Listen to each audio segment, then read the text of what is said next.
Hello everyone, welcome back to the series of the Pharmacology Masterclass by Dentospedia. It is one of the trusted platform for dental board examination preparation. So the topic for today is MRONJ. So what do you understand by MRONJ? MRONJ stands for Medication-Related Osteonecrosis of the jaw. So it is the osteonecrosis which can caused by some of the medication. So let's understand what are the drugs that can lead to MRONJ. So let's start. Now we have learned about the bisphonates. Second, the thing is medication-related osteonecrosis of the jaw. This is one of the most common side effect that can have after taking the bone-modifying drugs.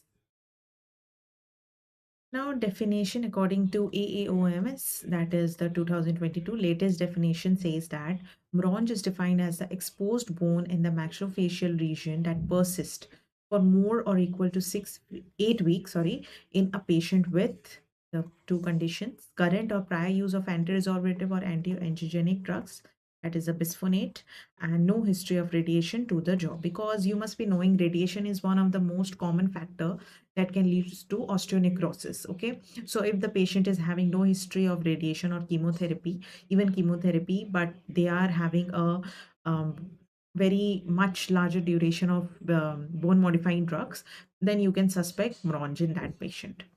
Now here, exposed bone, this definition is important. Okay, so exposed bone in a maxillofacial region that does not heal for more than equal to 8 months. So here you can see in the diagram there is exposed bone. The socket has also been very large and the bone is very much exposed. So if it is more than equal to 8 weeks, then you can suspect that it is a MRONJ after having a look in the history of the patient. That is the current or prior use of the bone resorptive drugs, and no history of radiation of the jaw, and no jaw cancer or metastasis. Now it is the exposed bone. Here you can see non-healing exposed bone plus anti-resorptive, anti-angiogenic drug history plus no radiotherapy. This is very important. Okay, this you have to remember, because how to diagnose MRONJ, this is the only two criteria, and the duration is also very important. So this is important. MCQ can be asked from it. Now incidence.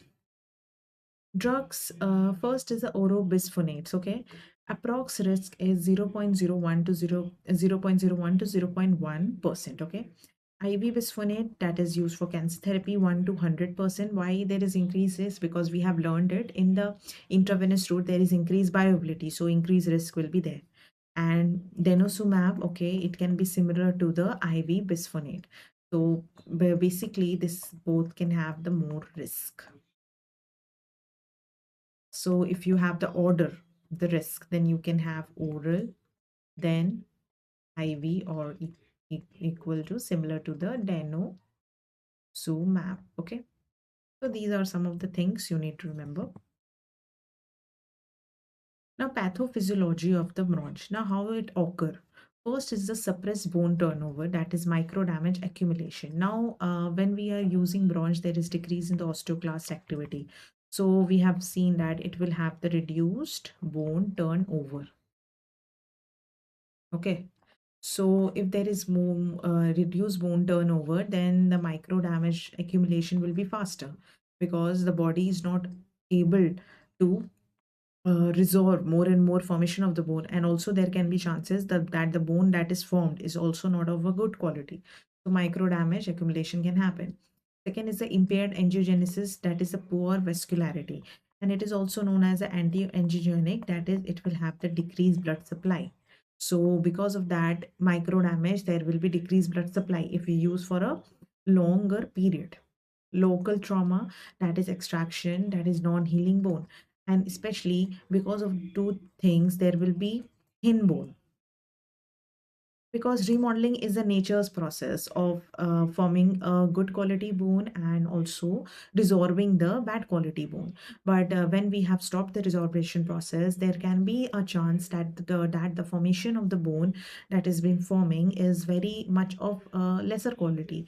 So when we have trauma in that bone, that is the very lesser quality thin bone, then it can lead to non-healing bone. Okay, that lead to osteonecrosis, because you must be knowing non-healing trauma, non-healing bone is basically lead to osteonecrosis.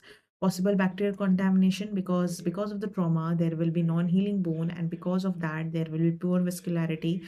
Bacteria could contaminate on that, and it could lead to secondary infection also. So this is basically a pathophysiology. I hope you understand it, and this is also very important for your understanding. MCQ can be asked from this also as a pathophysiology MCQ. Now, one thing to remember, maxilla heals faster due to better blood supply, but MRONJ is more common in mandible. So here is the answer. Maxilla, you must be knowing, is a very high vascular bone. So when there is more blood anywhere in the body, healing will be very faster. So maxilla heals very much fast than mandible. So this is also one of the thing you have to remember. Very important. Now, risk factor from MONJ. What are the risk factors? Patient-related, long-term bisphonate, that is more than 3 years, very much common. Concomitant corticosteroid use. Now, steroids have also the role in decreasing the bone strength. We have studied it. So, if the patient is already on steroid and we are giving more and more MRONJ for a very longer duration, then both will have effect on the bone. So, it can also lead to MRONJ thing. Poor oral hygiene, bacterial accumulation can occur on the non-healing bone. Age is more than 65, so as we age there is decrease in remodeling process, and the bone strength and the quality of the bone also decreases.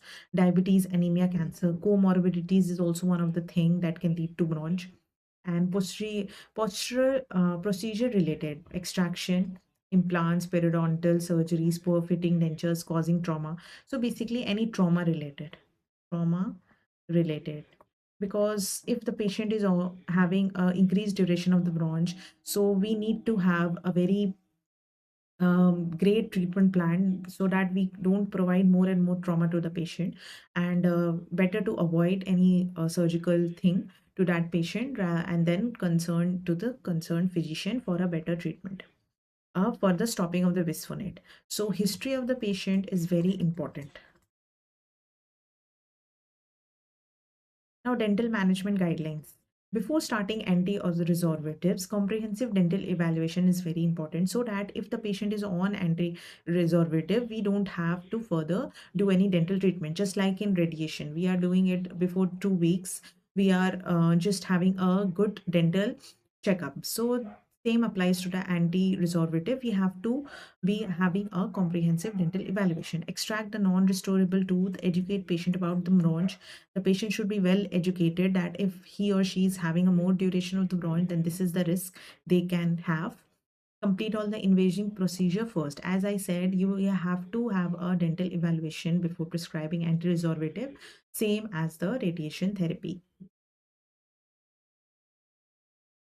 Now, for the patient already on therapy, what you will do? Now, the scenarios that can come to your clinic, that is less than 3 years on an oral bisphonate, no risk factor, as we have seen about the incidents. Then what you can do, proceed with caution. This is important, because we know that the patient is on anti-resorbative, though it is for a very shorter duration, but they are on that therapy. So the bone quality will also be very less. So we have to proceed with caution. Increase in 3 years or high risk patient, delay the invasive work if possible. Physician consult is very important. IV bisphonate and denosumab, you can avoid extraction, refer or coordinate closely. Now, drug holiday controversy.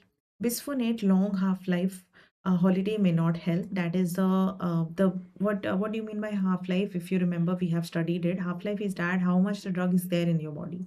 So it is having the long half-life, means the drug, even if you stop the drug, it will stay in the body for a very long time. So stopping the drug is not a immediate solution. Denosumab is shorter effect window, delay elective procedure surgery for 2 months post late dose. If you stopping denosumab, then you have to delay the elective surgery for at least 2 months, so that it will not show any effect. Always consult the prescribing physician or oncologist before any further treatment.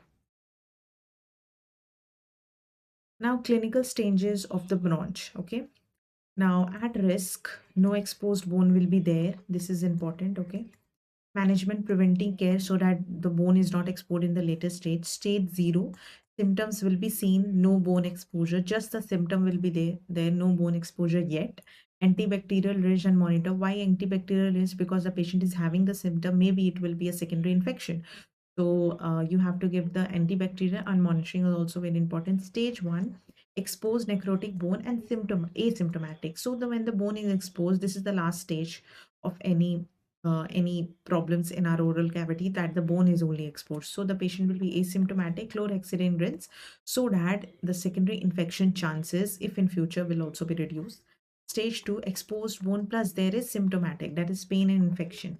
So then you have to, then when there is pain infection, then you have to use systemic antibiotics and debridement, because in the exposed bone there is pain and infection, means the bone is all very much affected by the infection. Then you have to debride, that is taking out of the debride bone.